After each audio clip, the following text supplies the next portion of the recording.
To my husband, Abraham, my family, friends, fellow veterans, Medal of Honor recipients, and patriots, thank you for your love and support. I'm honored and grateful to President Trump for his trust and confidence in nominating me to serve our country as the Director of National Intelligence at a time when trust in the intelligence community, unfortunately, is at an all-time low. Chuck Schumer admitted a few years ago, quote, "You take on the intelligence community, they have 6 ways from Sunday at getting back at you." For too long, faulty, inadequate, or weaponized intelligence have led to costly failures and the undermining of our national security and God-given freedoms enshrined in the Constitution. The most obvious example of one of these failures is our invasion of Iraq based upon a total fabrication or complete failure of intelligence.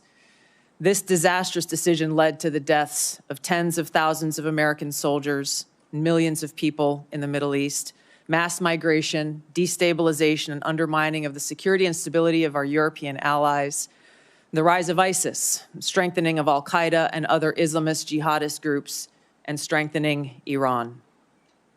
Here are just a few other examples. The American people elected Donald Trump as their president not once but twice, and yet the FBI and intelligence agencies were politicized by his opponents to undermine his presidency and falsely portray him as a puppet of Putin. Title I of FISA was used illegally to obtain a warrant to spy on Trump campaign advisor Carter Page, using a Clinton campaign-funded false dossier as their so-called evidence. Biden campaign advisor Tony Blinken was the impetus for the 51 former senior intelligence officials' letter dismissing Hunter Biden's laptop as disinformation specifically to help Biden win the election. Former DNI James Clapper lied to this committee in 2013, denying the existence of programs that facilitated the mass collection of millions of Americans' phone and internet records, yet was never held accountable. Under John Brennan's leadership, the CIA abused its power to spy on Congress, to dodge oversight, lied about doing it until he was caught, and yet has never been held responsible. Under Biden, the FBI abused its power for political reasons to try to surveil Catholics who attend traditional Latin Mass, labeling them as quote-unquote radical traditionalist Catholics. Personally, just 24 hours after I criticized Kamala Harris and her nomination, I was placed on a secret domestic terror watch list called Quiet Skies. Sadly, there are more examples. The bottom line is this must end.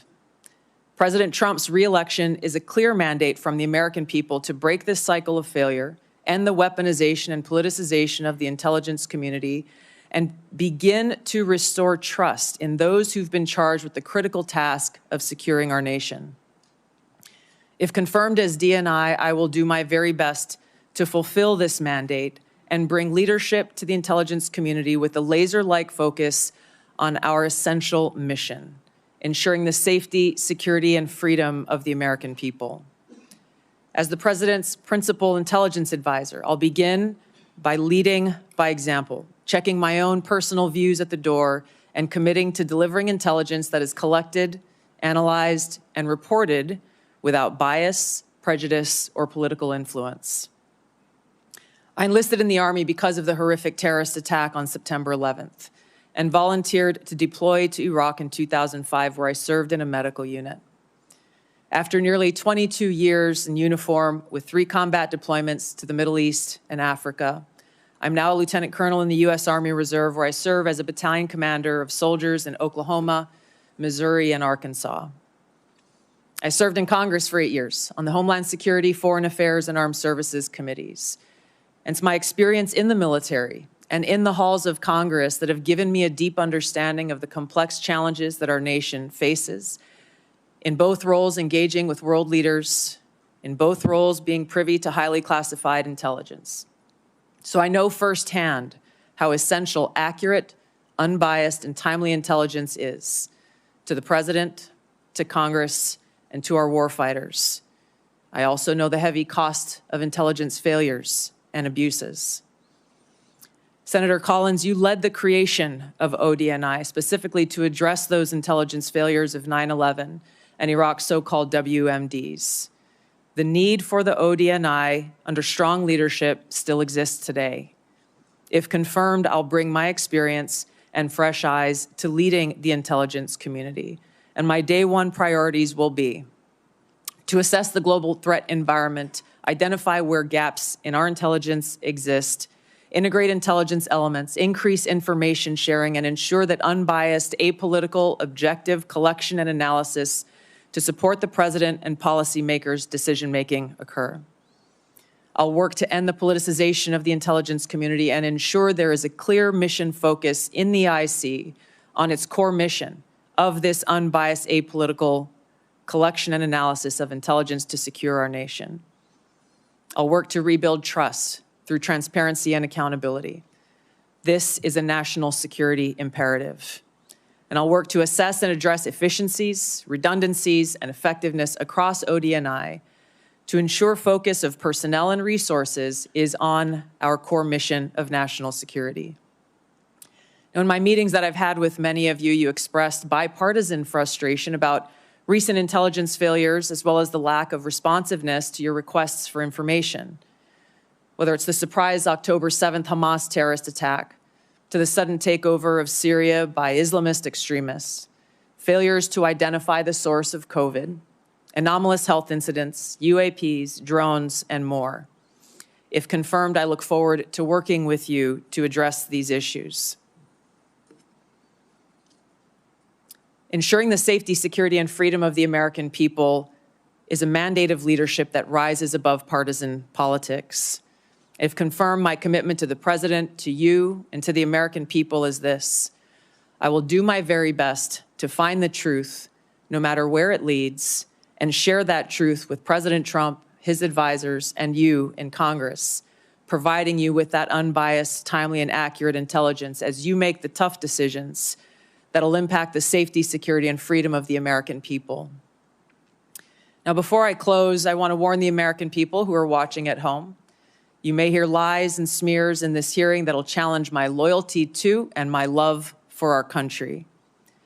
Those who oppose my nomination imply that I am loyal to something or someone other than God, my own conscience, and the Constitution of the United States, accusing me of being Trump's puppet, Putin's puppet, Assad's puppet, a guru's puppet, Modi's puppet, not recognizing the absurdity of simultaneously being the puppet of 5 different puppet masters.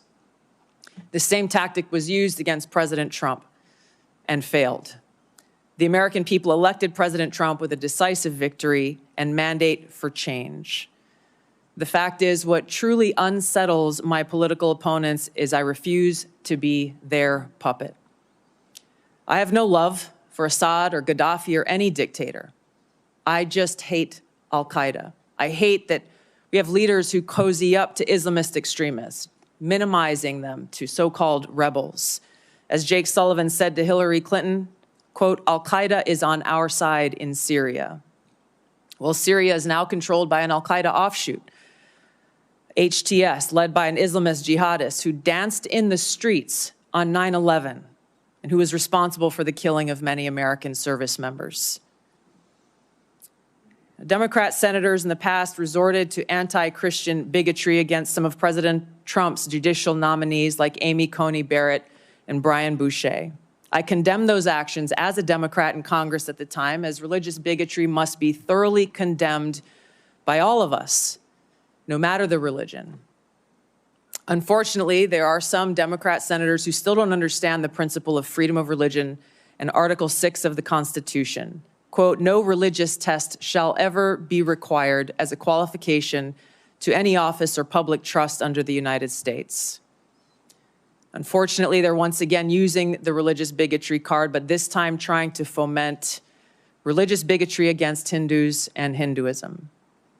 If anyone is sincerely interested in knowing more about my own personal spiritual path of Hinduism, I welcome you to go to my account on X, where I'll share more on this topic.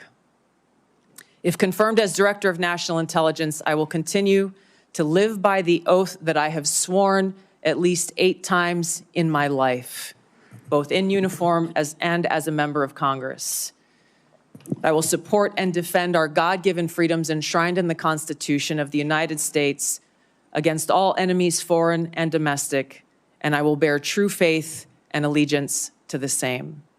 Thank you very much for your time. I look forward to your questions.